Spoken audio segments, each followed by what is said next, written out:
तसव्वुर करें कि आपके पाँव की सख्त एड़ी और बदनुमा निशानात सिर्फ 7 से 10 दिन में गायब हो जाएं, लेकिन एक बहुत बड़ा सीक्रेट है जो तकरीबन कोई भी नहीं जानता। यूट्यूब पे वही पुराने टोटके बताते हैं, लेकिन आज मैं आपको 3 ऐसे खुफिया टिप्स बताऊंगी जो छुपाए जाते हैं।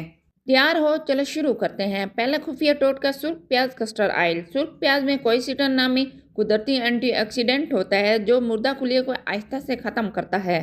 एक छोटा सुर्ख प्याज पीसो, रस निकालो, 4 से 5 कतरे कस्टर्ड ऑयल मिलाकर पेस्ट बना लें।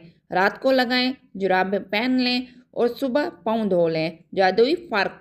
दूसरा secret, baby oil, baking soda, नरम टूथब्रश।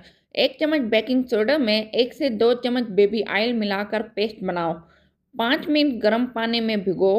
नरम टूथब्रश से हल्के हाथों से गोल गोल रगड़ो, जोर नहीं लगाना। धोकर मॉइस्चराइज़र लगा लो, निशानात तेज़ी से कम हो जाएंगे। तीसरा नायाब टोटका, फ्लैक्स सीड ऑयल। ये ओमेगा 3 से भरपूर है, जिल्द को गहराई से नरम करता है, खुश्कपन ख़त्म करता है और एड़ी को की शक्ति को आहिस्ता आहिस्ता कम करता है। रात को सोने से पहले एड़ी पर अच्छी तरह से लगाओ, ऊपर मोटी जुराब पहन लो, सुबह धो लो। ये कुदरती मॉइस्चराइज़र की तरह काम करता है, बहुत कम लोग इस्तेमाल करते हैं। अब बताओ कमेंट में कौन सा टोटका पहले ट्राई करोगे। अगर फ़र्क पड़ा तो ज़रूर शेयर करो, लाइक करो, शेयर करो, सब्सक्राइब ज़रूर करो ताकि ऐसे ही खुफिया टिप्स मिलते रहें। अल्लाह हाफिज़ और पाँव के निशानात को अलविदा कहो।